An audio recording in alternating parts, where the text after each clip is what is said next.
हरे कृष्ण प्रिय भक्तों, आज हम श्रीमद् भगवद गीता के चौथे अध्याय के 22वें श्लोक को पढ़ेंगे और इसकी व्याख्या जानेंगे। आइए आज का श्लोक पढ़ते हैं।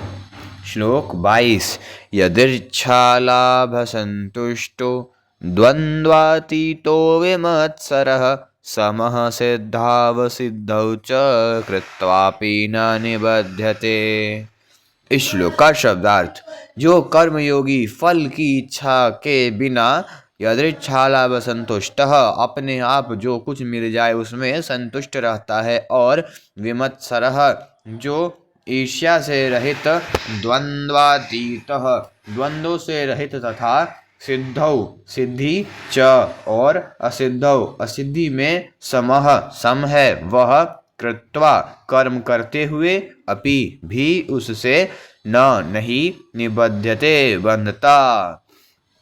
अर्थात जो बिना इच्छा के अपने आप प्राप्त हुए पदार्थ में सदा संतुष्ट रहता है, जिसमें ईर्ष्या का सर्वथा अभाव हो गया है, जो हर्ष शोक आदि द्वंद्वों से सर्वथा अतीत हो गया है, ऐसा सिद्धि और असिद्धि में सम रहने वाला कर्मयोगी कर्म करता हुआ भी उनसे नहीं बंधता। इस श्लोक की व्याख्या: यदृच्छालाभ संतुष्टः कर्मयोगी निष्काम भाव पूर्वक सांगोपांग रीति से संपूर्ण कर्तव्य कर्म करता है। फल प्राप्ति का उद्देश्य न रखकर कर्म करने पर फल के रूप में उसे अनुकूलता या प्रतिकूलता, लाभ या हानि, मान या अपमान, स्तुति या निंदा आदि जो कुछ मिलता है, उससे उसके अंतःकरण में कोई असंतोष पैदा नहीं होता। जैसे वह व्यापार करता है तो उसे व्यापार में लाभ हो अथवा हानि, उसके अंतःकरण पर उसका कोई असर नहीं पड़ता। वह हर एक परिस्थिति में समान रूप से संतुष्ट रहता है, क्योंकि उसके मन में फल की इच्छा नहीं होती। तात्पर्य यह है कि व्यापार में उसे लाभ हानि का ज्ञान तो होता है, तथा वह उसके अनुसार यथोचित चेष्टा भी करता है, पर परिणाम में वह सुखी दुखी नहीं होता। यदि साधक के अंतःकरण पर अनुकूलता प्रतिकूलता का थोड़ा असर पड़ भी जाए तो भी उसे घबराना नहीं चाहिए, क्योंकि साधक के अंतःकरण में वह प्रभाव स्थायी नहीं रहता, शीघ्र मिट जाता है। उपयुक्त पदों में आया लाभ तथा प्राप्ति के अर्थ में जिसके अनुसार केवल लाभ या अनुकूलता का मिलना ही लाभ नहीं है, प्रत्युत लाभ हानि अनुकूलता प्रतिकूलता आदि जो कुछ प्राप्त हो जाए वह सब लाभ ही है। विमत्सरः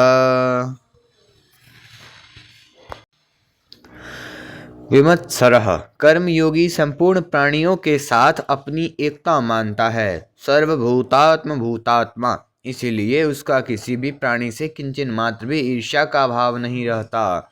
विमत्सरः पद अलग से देने का भाव यह है कि अपने में किसी प्राणी के प्रति किंचन मात्र भी ईर्ष्या का भाव न आ जाए।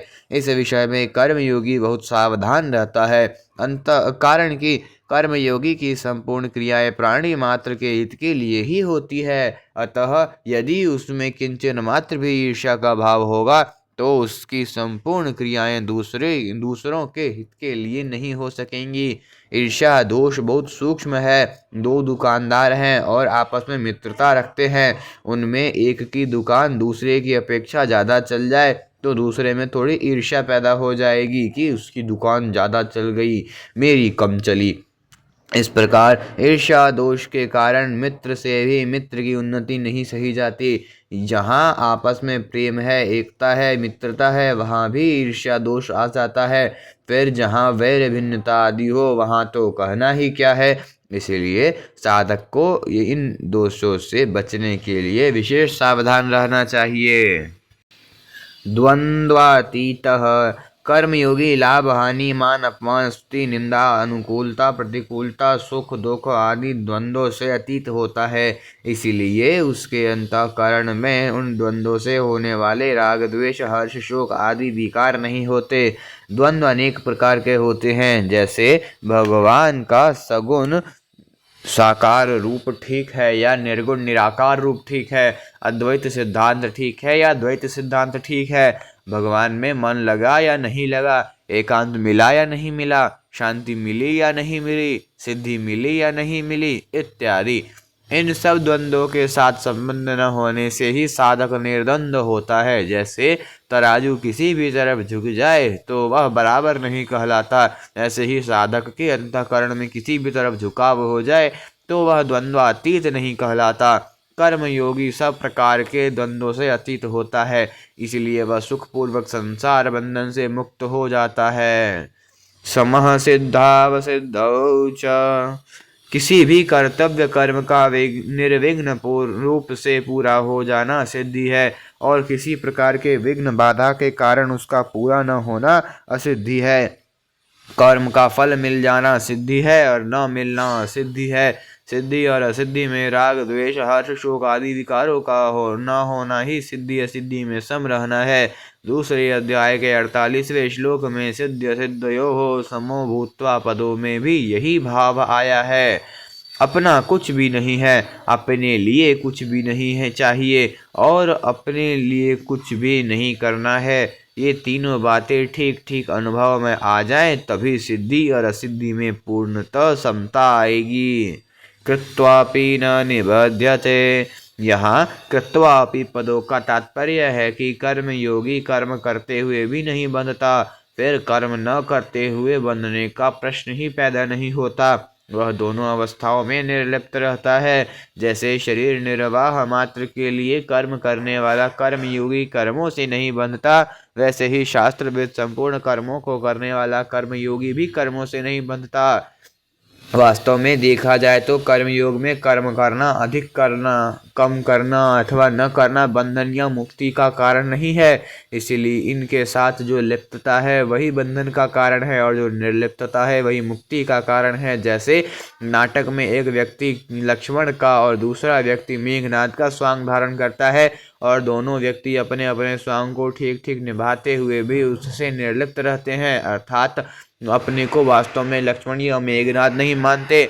ऐसे ही कर्मयोगी अपने वर्ण आश्रम आदि के अनुसार कर्तव्य का पालन करते हुए भी उनसे निर्लिप्त रहता है, अर्थात उनसे अपना कोई संबंध नहीं मानता। उसका संबंध नित्य निरंतर रहने वाले स्वरूप के साथ रहता है, प्रतिक्षण परिवर्तनशील प्रकृति के साथ नहीं। इसलिए उसकी स्थिति स्वाभाविक ही समता में रहती है। समता में स्थिति रहने से वह कर्म करते हुए भी उनसे नहीं बंधता। यदि विशेष विचार पूर्वक देखा जाए तो समता स्वतः सिद्ध है। यह प्रत्येक मनुष्य का अनुभव है कि अनुकूल परिस्थिति में हम जो रहते हैं, प्रतिकूल परिस्थिति में आने पर भी हम वही रहते हैं। यदि हम वही न रहते तो दो अलग अलग परिस्थितियों का ज्ञान किसे होता।